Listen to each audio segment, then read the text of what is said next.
Assalamualaikum warahmatullahi wabarakatuh. Bagaimana kabarnya anak-anak? Mudah-mudahan hari ini kita semua dalam keadaan sehat walafiat dan selalu mendapat lindungan dari Allah Subhanahu wa taala. Amin ya rabbal alamin. Baik anak-anak, untuk materi kali ini yaitu tentang sejarah kebudayaan Islam.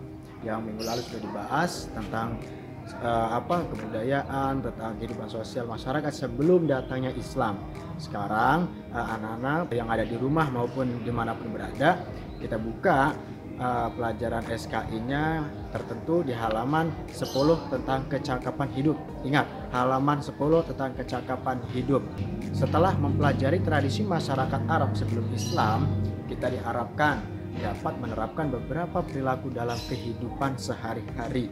Jadi kita ataupun yang lain, Pak Guru ataupun anak-anak ataupun semua pemirsa yang ada di rumah ataupun dimanapun berada, kita harus menerapkan perilaku kehidupan sehari-hari.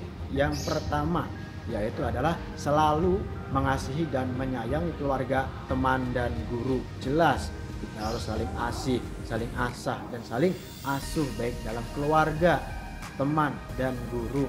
Sama keluarga kita harus saling mengasihi dan menyayangi. Kalau kita tidak sayang sama keluarga, lantas sama siapa kita hidup?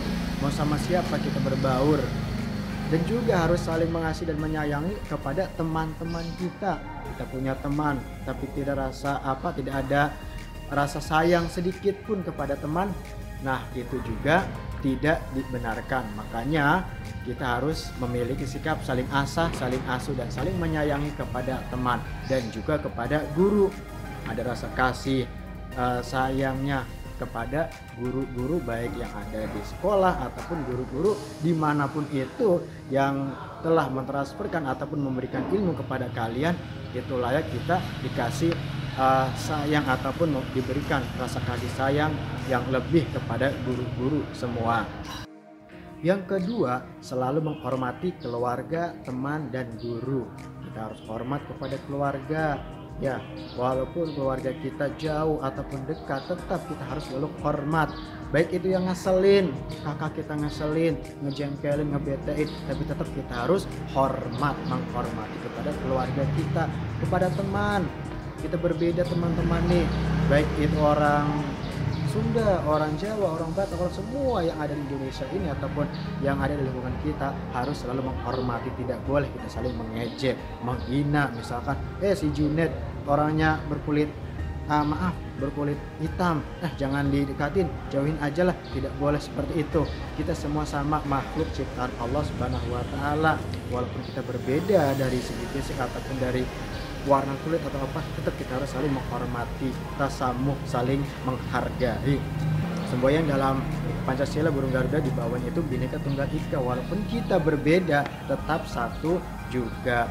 Dan saling menghormati kepada guru. Jelas ta'zimul ilmi wa ahlihi, bahwasanya namanya guru itu harus kita agungkan, kita harus hormati baik ilmunya maupun keluarga guru tersebut. Supaya apa? Keberkahan ilmu yang diajarkan oleh guru-guru tersebut akan mendapatkan suatu keberkahan, pancaran nur ilmi ataupun pancaran cahaya ilmu tersebut, sehingga ilmu kita bermanfaat di kemudian hari, baik bermanfaatnya untuk diri kita sendiri maupun untuk orang lain. Karena memang motivasi hidup kita adalah khairunas anfa'uhum linnas. Ya, sebaik-baiknya manusia yaitu selalu memberikan manfaat kepada manusia semuanya.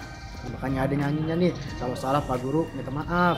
Hormati guru, sayangi teman. Lanjutkan sendiri itu Pak Guru nggak hafal karena memang suaranya agak falas. Kalau memang suaranya bagus, mungkin Pak Guru ikut audisi KDI kali ya. Ya, itu selalu menghormati. Makanya ada kita harus hormat kepada orang yang usianya lebih tua ataupun lebih dewasa, seperti kakak kita. Siapapun yang usianya lebih di atas kita, itu kita harus saling hormat. Sama orang tua kita hormat, sama yang di bawah kita harus saling menyayangi, mengasihi. Ngemong ya, kata bahasa Cilegonnya, ngemong, saling mengasuh. Tidak boleh kita iseng, apalagi sama adik kita yang punya adik, tidak boleh jahil.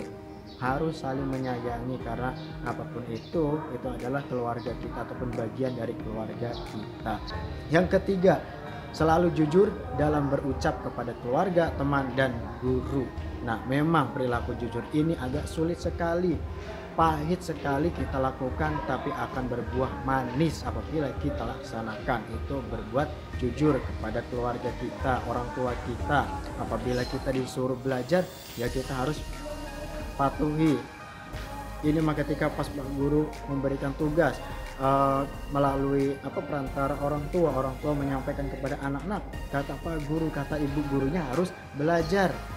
Tapi anaknya karena memang belajarnya daring, otomatis ada yang dilepas sama orang tuanya, sehingga belajar sendiri. Ketika ditanya, udah belajar? Udah, padahal kenyataannya tidak sama sekali belajar, malah asik bermain game.